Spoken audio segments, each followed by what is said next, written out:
2023年可能就係你人生唯一一次嘅機會，將你嘅財產喺短時間內翻倍，成為呢一個暴富族。Recession 經濟衰退，即係指經濟活動咧顯著同埋廣泛，而且長期咁樣低迷。其實衰退亦都可以好直接喺一啲指標數字上面咧，俾我哋睇到嘅。第一個指標就係由 OECD 制定嘅世界經濟領先指標啦。喺呢個指數裏面，如果跌低過99咧，往往都係喺一個全球經濟衰退開始嘅前後發生嘅。例如2020年初、2008年、2001年、1990年、1981年等等。甚至可以見到呢個指標喺90年代同埋2000年代咧，喺經濟衰退之後復甦之前咧，曾經2次都跌破咗呢個99。睇住呢幅圖，好似不斷咁樣話俾我哋聽，呢一個係一個重複嘅故事。而喺今日呢個指數又再次低於99，即係話另外一個衰退期咧就喺我哋嘅附近。而另外一個重要嘅指標咧，我會睇全球採購經理人指數 PMI 50咧，就係一個擴張同埋收縮之間嘅分界線，低於50即係經濟衰退期啦。同樣喺01、02年、08、09年、20年嘅衰退期裏面咧，呢一個指數都係低於50，而咁啱我哋依家亦都係喺呢個位置。我哋亦都可以睇埋呢個債券收益率曲線圖。當長債10年期嘅債券收益率下跌，而短債例如2年期嘅債券收益率上升，短債收益咧就會高於長債啦，亦都會形成一個收益率曲線圖倒掛。而喺好多嘅衰退前或者衰退期裏面咧，好多時候都會出現呢個倒掛。之前我呢個影片裏面咧就做咗一個詳細嘅教學，教你哋點樣睇倒掛同埋衰退嘅關係嘅。如果你哋想學一學咧，可以睇翻呢度。目前2年期同埋10年期嘅美國國債收益率嘅 spread 咧就係-0.83，亦都係自1981年咧10月以嚟最低嘅低位。我哋而家再次喺呢個倒掛區裏面，而且咧係創出呢個 spread 嘅新低。呢個灰色嘅衰退咧，會唔會就好似歷史一樣，就喺我哋前面呢？咁樣睇嚟咧，2023年全球進入呢個衰退蕭條期咧，基本上咧都有好明顯嘅信號支持緊啦。但係因為咧衰退嘅經濟數據咧，通常都係滯後嘅。好多時咧，我哋踏入衰退期之後咧，官方先至會確認我哋真係喺衰退期裏面啦。所以其實我哋有可能依家已經喺個衰退期裏面噶啦。而我認為咧，最快官方都會等翻呢啲經濟數字咧顯示出衰退之後咧，先會去承認嘅。咁我預計咧，大約會喺出年嘅年中左右咧，佢哋就會承認㗎啦。不過對我嚟講咧，2023年除咗係衰退嘅一年之外，亦都係一個 restart 嘅一年。restart 即係重新開始一年。如果你可以把握機會，有一班人可以喺衰退裏面咧變得非常之有錢，甚至咧係短時間將佢哋嘅財富咧暴增。事實就係喺科長500最強嘅企業裏面，其實有一半咧都係喺衰退期裏面咧創立嘅。例如1900年代嘅 GM， 我都估唔到原來 GM 咧咁老嘅間公司，成100幾年㗎啦。仲有1950年代嘅 Visa、1970年代嘅 Microsoft 同埋 FedEx。除咗佢哋之外，亦都有唔少嘅成功嘅 startup 咧，都係喺衰退裏面咧創立嘅。例如 Airbnb、Uber 同埋 WhatsApp 都係喺金融海嘯期間咧創立嘅。咁多成功嘅公司係因為資本家同埋企業喺衰退期裏面咧可以得到好多好處，更平嘅營運成本，更容易而且以更低嘅價錢就揾到優秀嘅人才，而且喺衰退期裏面咧會有更少嘅競爭對手。呢啲條件亦都解釋咗點解有咁多出色嘅企業startup 都係喺衰退期裏面咧誕生。當然啦，喺衰退期裏面亦都好多公司係捱唔住，例如一啲現金流唔好嘅公司、負債過高嘅公司，或者佢本身自身嘅產品啊同埋服務嘅價值咧係唔夠高嘅話咧，亦都好容易俾市場淘汰。其實個人都係嘅，如果你冇一個獨特嘅工作技能咧，如果你表現唔好嘅員工，亦都好容易會被裁員。所以換另外一個角度嚟睇咧，衰退期就係一個汰弱留強期啦。可能你又會話喎，我又唔係開公司，作為一個個人啊，咁我又可以點樣喺呢個衰退期裏面 take advantage 咧？將錢放喺4個地方。喺衰退期裏面最壞會發生喺你身上嘅嘢咧，就係你冇咗份工。所以咧，你最少要存有呢個6個月嘅緊急基金。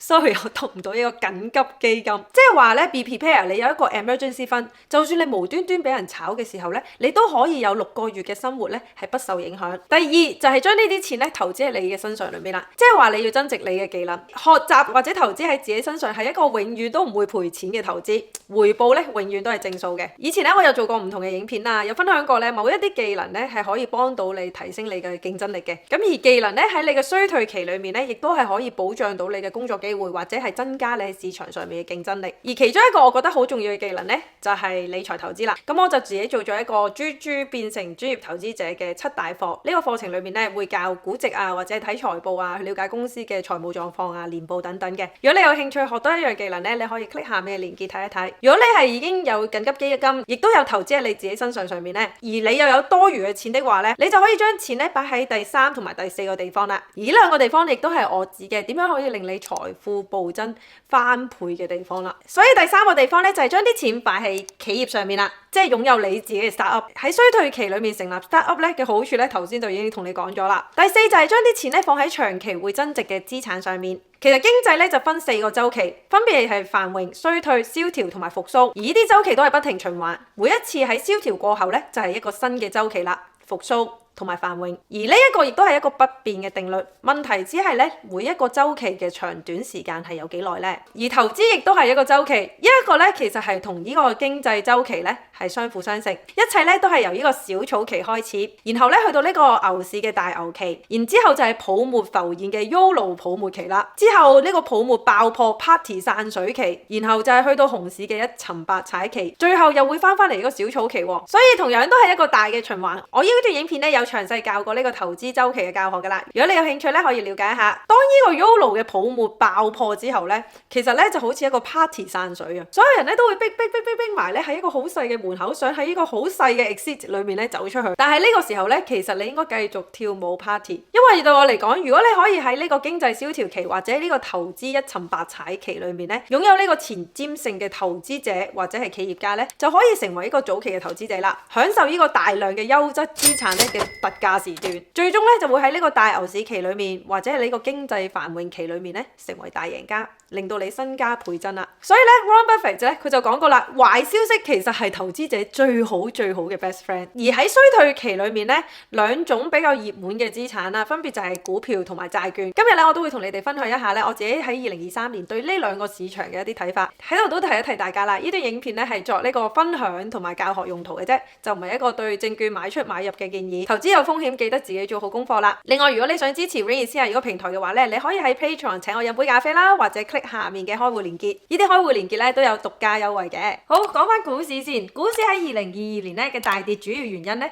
係因為 Fed 對通脹嘅錯判，遲咗收緊呢個量化寬鬆，亦都遲咗利用呢個利率咧去控制通脹。咁 Fed 點解喺2021年咧錯判咗呢個通脹咧？根源就係呢個勞動市場上面啦，佢低估咗呢個勞動力市場緊張，會導致呢個工人要求有更高嘅人工，而高嘅人工咧，亦都推高咗通脹，令到通脹咧落唔翻嚟。其實自今年年初以嚟咧 ，Fed 佢就將呢個 Fed Fund Rate 啦0.08咧大幅增加呢個加息，直到去11月嘅時候咧，當時已經係3.78% 噶啦。其實呢個加息嘅動作，亦都對壓抑通脹咧開始起咗作用噶啦。去到2023年咧，其實我預料咧最主導市場恐慌情緒嘅主因，即係通脹咧會慢慢咁樣消退，冇2022年咧係咁緊張嘅。而 CPI 嘅增幅咧明顯比之前嘅9個月嘅平均 CPI 0.82咧低好多。而普遍市場亦都預計啦，12月咧加息50個點子之後咧，2023年最終嘅目標基準利率咧大約會係5%至5.1% 左右。但係咧都想提一提大家啦，到目前為止咧呢個勞動市場咧對我嚟講仍然係過熱嘅，有機會咧會令到 Fed 喺短期裡面咧唔可以停止加息，或者咧係開始減息啦。呢度你會睇到佢哋嘅職位空缺仍然係失業人數嘅幾倍，仍然咧係有工冇人做。咁有工冇人做咧，要吸引啲人嚟做，啲公司咧就要加人工啦。而加人工呢個動作，亦都會逼到呢個通脹咧可能係高位會持續一段時間。而我睇啦，美國嘅經濟咧喺2023年開始咧會真正感受到今年量化緊縮啊，即係呢個政策收緊嘅影響噶啦。咁頭先都有講啦，因為呢個貨幣政策咧對經濟嘅影響其實係會滯後至少6至12個月嘅。如果計翻咧出年嘅第1、2季咧，應該受嗰個影響打擊咧係最大。而 Fed 嘅目標通脹率咧依家係2% 啦，所以就算咧要講緊回落翻去2% 呢個水平咧，我睇都要可能要一段時間。即係話咧呢個高利率咧好有機會會保持喺高位一段時間，而高嘅利率水平咧亦都會增加咗呢個公司嘅營運壓力啦，佢嘅借貸成本啦，所以咧亦都引發呢個企業嘅裁員潮。其實自10月以嚟咧呢個工資嘅增長咧我都見到有所回落，所以呢啲裁員潮咧我都見到喺第4季咧開始有少少對呢個工資市場啦有影響嘅。呢個人工嘅增長咧講緊係按季6.4%，亦都係咧自2022年7月以嚟咧嘅嘅最低嘅增幅㗎啦。整體嚟講，我認為2023年咧最重要嘅重點咧就唔會落喺炒通脹上面嘅。而如果呢個人工增幅咧可以真係按 Fed 嘅步伐啦回落嘅話咧，咁呢一個炒通脹就唔會成為2023年咧嘅重點啦。但我認為咧，投資者咧應該將注意力咧放喺聯儲局加息之後影響到呢個消費者嘅活動上面。消費者活動其實即係話真正嘅經濟問題啦。咁如果你講真正嘅經濟問題咧，我哋會睇一睇 S&P 500公司咧，佢喺公布 Q3 嘅業績之後咧，同佢嘅歷史數據咧做一啲比較。喺一個增長嘅角度嚟睇咧，第三季啦，無論係公司嘅每股盈餘 EPS 或者係佢嘅季度收入 Revenue 咧，無論係同比 year on year 啦，或者係環比咧，以季度嘅比較咧都下跌咗。第三季嚟講咧，大部分嘅公司明顯咧佢嘅利潤係已經受到打擊㗎啦。而平均嚟講咧 ，EPS 高於分析師預估嘅平均數咧係80%，而去到2022年咧 Q3 咧呢個平均值咧更加係創出呢個近年嘅低位係69%。Revenue 即係收入咧，亦都有同樣嘅情況。平均嚟講咧 ，EPS 高於咧分析師嘅預估嘅平均數係70%，但係咧喺2022年嘅 Q3 咧呢個數值咧就跌到得返59%。所以咧對於我嚟講喺2023年啊，市場裡面最大嘅黑天鵝或者係令到市場有機會大跌嘅原因咧，或者咁講啦，你可以話係特價時段啦，買貨嘅時段，就會喺公司嘅頭兩季嘅業績嘅公佈前後啦。如果佢哋 EPS 或者 Revenue 咧係大幅做差，即係市場咧會理解佢哋公司同佢哋依家股價咧不成正比，就影響咗佢嘅股價嘅定價能力，亦即係估值啦。咁對我嚟講咧，呢個係一個最大嘅導火線啦，可能會令到市場崩盤。咁我頭先提過嘅豬課程咧，裡面咧就有教過大家點樣去建立一個估值模型㗎啦。如果你喺2023年係有意思係繼續做投資啊或者交易都好啦，估值係非常之重要一點。就算你唔想